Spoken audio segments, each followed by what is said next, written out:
Las falacias y sus tipos. Argumentación y lenguaje jurídico. ¿Qué es una falacia? Una falacia es, como señala Irwin Copy en 1987, como un argumento incorrecto, pero psicológicamente persuasivo. La fuerza de una falacia reside en su carácter convincente, el cual se debe a que tiene la apariencia de estar correctamente construido. Pero cuando lo analizamos con detenimiento, notamos que el paso de las premisas a la conclusión no es el adecuado, debido a que las premisas no son pertinentes para lo que se quiere defender.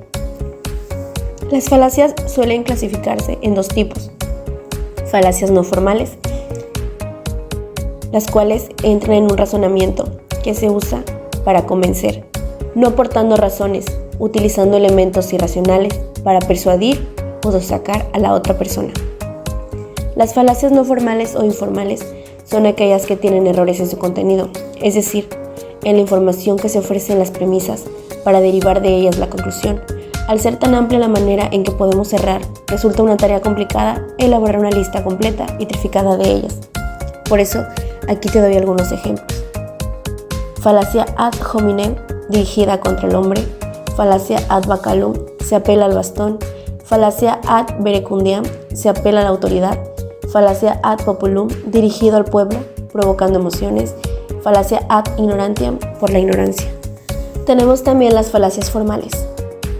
Son razonamientos no válidos, pero que a menudo se aceptan por semejanza con formas válidas de razonamiento o inferencia.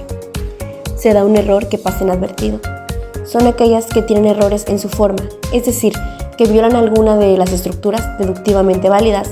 En este sentido, cualquier argumento inválido sería una falacia.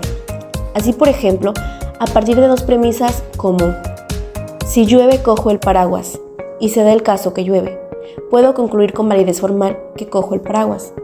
Ahora bien, de las dos premisas, si llueve, cojo el paraguas y cojo el paraguas, no puedo concluir con validez formal. Llueve. Si he cogido el paraguas era porque lo llevaba a arreglar. Este es un ejemplo de la falacia formal conocida como afirmación del consecuente, silogismos o deducción. Falacia ad hominem, dirigida contra el hombre. Ataca o desacredita a la otra persona. Es un argumento que por su forma o contenido no está capacitado para sostener una tesis, que consiste en dar por sentada la falsedad de una afirmación, tomando como argumento quién es el emisor de esta. Para utilizar esta falacia se intenta desacreditar a la persona que defiende una postura, señalando una característica o creencia impopular de esta persona.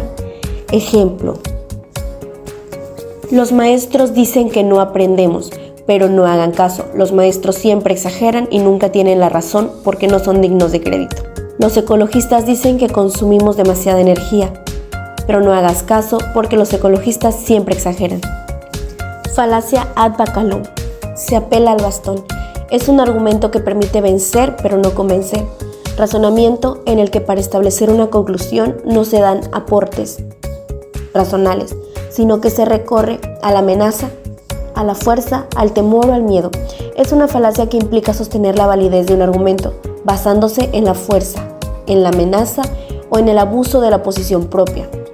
En otras palabras, la fuerza hace el derecho. Ejemplos: no quiero que vengas a la escuela con gorra, porque si no te la quito, dice la autoridad, porque el que manda soy yo. Si no traes tu libro a clase no entras, yo soy la maestra. Falacia ad verecundiam, se apela al respeto de la autoridad. La falacia ad verecundiam o falacia de autoridad es un razonamiento o discurso en el que se defiende una conclusión u opinión, no aportando razonamientos, sino se apela a alguna autoridad, a un grupo o a una costumbre. Es importante observar que en algunos de los casos sí se puede en legítima defensa de los derechos humanos. Ejemplos de falacia ad verecundiam se ven a diario en la vida cotidiana, en los diálogos entre amigos o discusiones académicas. En ocasiones son producto de estereotipos muy internalizados en la sociedad. Ejemplo: para AMLO es un mandato darle un pago a los ninis para que se mantengan. Según el director de Boca 4, se cierran las canchas porque ahí se vende droga. Eso es verdad porque se dijo en la televisión. Falacia ad populum, dirigido al pueblo, provocando emociones. Es un sofisma o falacia populista muy de moda en este tiempo, llamado también opinión popular. Es un razonamiento o discurso en el que se omiten las razones adecuadas y se exponen razones no vinculadas con la conclusión, pero que se sabe si serán aceptadas por la asistencia, despertando sentimientos y emociones. Es una argumentación demagógica o seductora. Es una falacia que implica responder a un argumento o afirmación, refiriéndose a la supuesta opinión que de ello tiene la gente general, en lugar de al argumento por sí mismo. Tenemos como ejemplos los siguientes.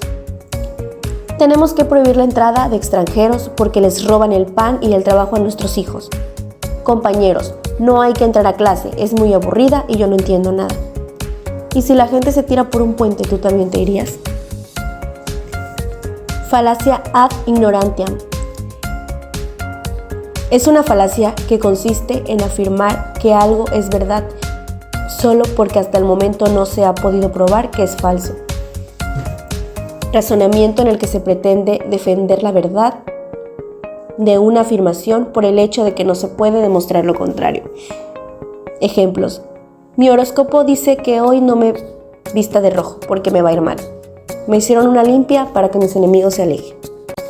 Argumentación jurídica. Argumentar es esgrimir una serie concatenada de razonamientos convenientemente expuestos para persuadir al destinatario de la veracidad o validez de una tesis.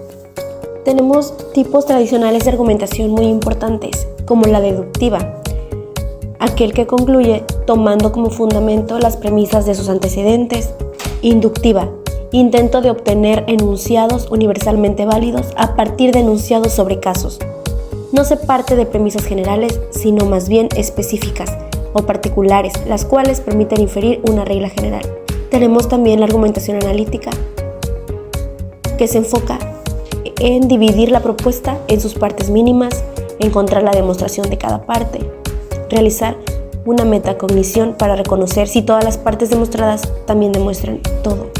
La reducción al absurdo, aquel que manifiesta la verdad de la tesis infiriéndola de la falsedad de la proposición contradictoria. La argumentación por sentido contrario, argumentum a contrario. Si para el supuesto legal A se prevén las consecuencias R y hay un hecho que no llena los requisitos establecidos para el supuesto, entonces la conclusión es que al respecto del hecho en contrastación no se siguen las consecuencias R. Argumento impossibility facto. La fuerza o evidencia de los hechos es de tal naturaleza que cualquier suposición en contrario sería absurda. Argumento por analogía. Aplicación de un enunciado jurídico para un supuesto distinto del que se le dio origen, que coincide con aquel en sus supuestos esenciales. Se llama también argumentum a fortiori y tiene dos variantes. Quien puede lo más, puede lo menos. Aquello que no puede lo menos tampoco podrá lo más. Estamos hablando del argumento de fuerza, por el cual se extiende una disposición legal a hipótesis que ella no ha previsto y en las cuales el motivo al que ha legislado se encuentra en un grado más alto que en la que se ha anunciado formalmente. Argumento a lege ferenda. Siempre que se presenta una incompatibilidad entre lo que la ley prescribe externamente y lo que parece exigir una solución razonable de un caso concreto, surge la conocida distinción entre la solución justa del lege lata y del lege ferenda. Para concluir, podemos decir que es muy importante la argumentación jurídica, ya que es el alma de cualquier sistema legal.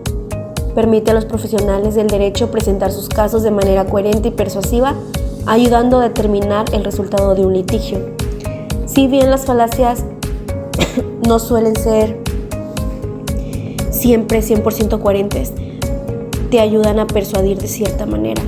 Por eso es importante saber identificarlas para saber cuáles utilizar en los casos que se te van presentando, ya que todo esto juega un papel importante en el papel de los juristas.